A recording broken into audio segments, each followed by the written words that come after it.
বাড়িতে যদি আপনাদের মাত্র 2টি উপকরণ থাকে তাহলে বড় বড় বেকারির এই বানগুলো আপনারা বাড়িতে সহজেই তৈরি করে নিতে পারবেন। হ্যালো এভরিওয়ান, আসসালামু আলাইকুম। আজ আমি আপনাদের সাথে বড় বড় বেকারিগুলোর স্পেশাল একটি বানের রেসিপি শেয়ার করেছি।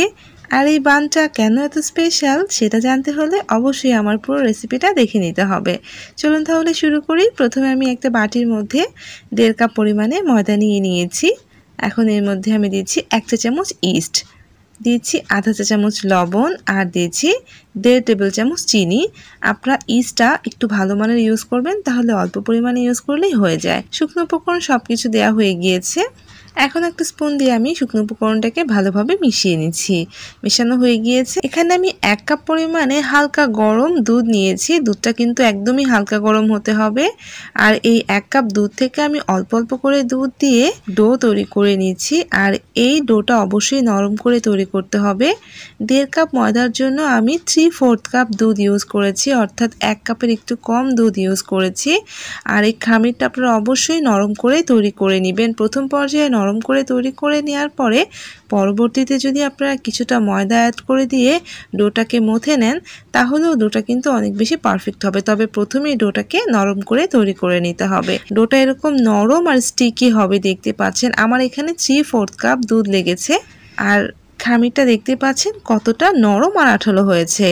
এই পর্যায়ে আমি এখানে সামান্য একটু ময়দা ছড়িয়ে দিয়েছি। আর এভাবে অল্প করে ময়দা ছড়িয়ে দিয়ে ডোটাকে মথে নিতে হবে। 4-5 মিনিটের মতো ডোটাকে মথে নিতে হবে, যতক্ষণ না ডোটা পুরোপুরি সফট হচ্ছে। এর মাঝে এখানে আমি দিয়ে দিয়েছি 1.5 টেবিল চামচ সয়াবিন তেল। তেলটাকে দিয়ে খুব ভালো করে মথে নিচ্ছি, এতে করে হাতের মধ্যে আর লেগে যাবে না, আর মথে নিতে অনেক বেশি সুবিধা হবে।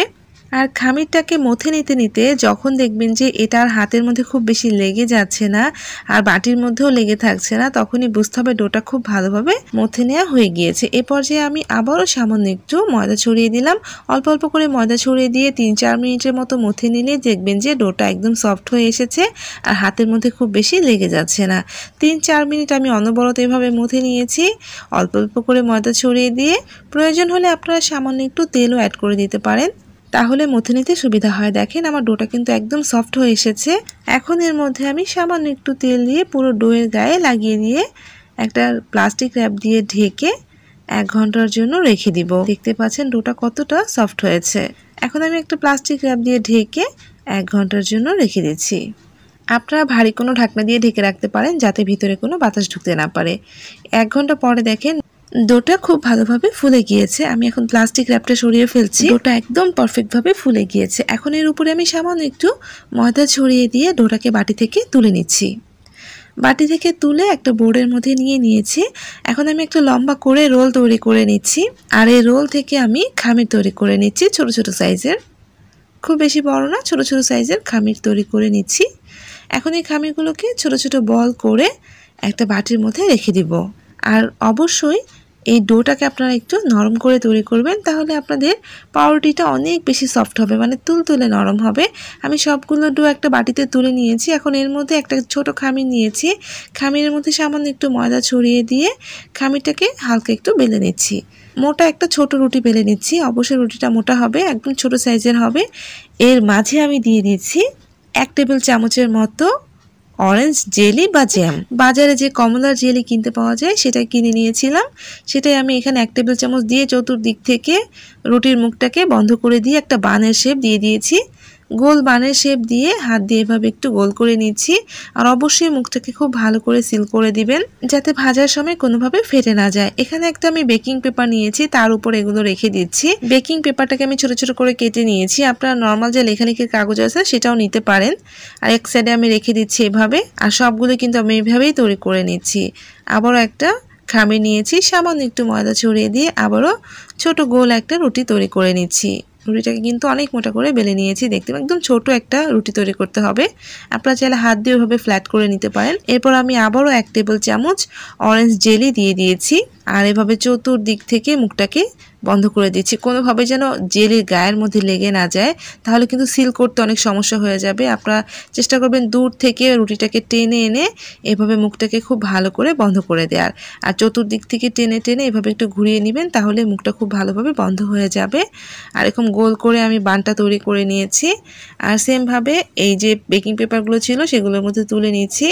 আর সবগুলো আমি এভাবে বানিয়ে নিয়ে এভাবে একটা আপনার প্লেটের মধ্যে নিতে পারেন। আমি পিজা ট্রেতে রেখেছি আর তার উপরে আমি প্লাস্টিক র্যাপ দিচ্ছি, 10 মিনিটের মতো ঢেকে রেখে দিব। আপনারা সুতি কাপড় বা টাওয়াল দিয়েও ঢেকে রাখতে পারেন। 10 মিনিট পর ফিরে এসেছি, জাস্ট 10 মিনিট ঢেকে রেখে দিলেই হয়ে যাবে। দেখেন 10 মিনিটে কিন্তু বানগুলো ফুলে ডাবল হয়ে গিয়েছে। যে বানটা আমি প্রথম তৈরি করেছি সেটা আমি প্রথমে ভাজতে দিতে যাচ্ছি। প্রথমে আমি একটা বান দিয়েছি ভাজার জন্য, এরপরে আমি এক এক করে প্রথম দিকে যে বানগুলো তৈরি করে নিয়েছিলাম সেগুলো বেশি ফুলে গিয়েছে, সেগুলোকে আগে ভেজে নিচ্ছি। আর তেলটাকে কিন্তু হালকা গরম করে তারপরে এগুলোকে ভাজতে দিতে হবে। তেলের গরমটা অতিরিক্ত বেশি করবেন না, মিডিয়াম আঁচে চুলাটা রেখে দিবেন, তাহলে দেখবেন যে এগুলো খুব সুন্দরভাবে ভাজা হচ্ছে। বেশি হাই হিটে ভেজে ফেললে দেখা যাবে যে বানগুলো খুব ভালোভাবে ফুলতে চাচ্ছে না, তাই মিডিয়াম আঁচে বানগুলোকে এপিট ওপিট করে ভেজে নেবেন। আর বানগুলো যখন এরকম সুন্দর একটা কালার চলে আসবে তখনই কিন্তু এগুলোকে তুলে নিতে হবে, তবে খুব বেশি ভেজে ফেলবেন না। আর যখন এরকম সুন্দর একটা গোল্ডেন কালার আসবে তখন এগুলোকে ভেজে তুলে নিতে হবে। আর বানগুলো কতটা ফুলেছে দেখতেই পাচ্ছেন। চুলা আঁচটা মিডিয়ামে রেখে আমি সবগুলো বানকে ভেজে নিয়েছি আর সবগুলো আমি তেল থেকে তুলে নিচ্ছি। বাকি যে বানগুলো ছিল সেগুলো এক এক করে দিয়ে সেম ভাবে সুন্দর একটা কালার আসা পর্যন্ত ভেজে নিচ্ছি। সবগুলো বানিয়ে আমি মিডিয়াম আঁচে ভেজে নিয়েছি আর সবগুলো একসঙ্গে ভেজে একটা প্লেটে আমি তুলে নিয়েছি। দেখতে পাচ্ছেন বানের কালারগুলো কত সুন্দর এসেছে। ঠিক এভাবে সবগুলো ভেজে নিতে হবে। আর এখান থেকে আমি একটা বান নিয়ে নিয়েছি আর এই বানগুলোকে আমি গুঁড়া চিনি বা পাউডার সুগারের মধ্যে এভাবে আলতো করে গড়িয়ে নিচ্ছি। খুবই অল্প করে আইসিং সুগারের মধ্যে গড়িয়ে আবার একটু ঝেড়ে নিচ্ছি যাতে এক্সট্রা চিনিটা না থাকে। আপনারা কিন্তু চিনিটা ব্লেন্ডারে গুঁড়ো করে নিতে পারেন, আর খুব বেশি লাগে না, অল্প পরিমাণে লাগে। আমি সবগুলো বানের মধ্যে অল্প করে পাউডার সুগার লাগিয়ে নিয়েছি। তৈরি হয়ে গেল বড় বড় বেকারিগুলোর স্পেশাল ফ্রাইড জ্যাম বান বা ফ্রাইড জেলি বন।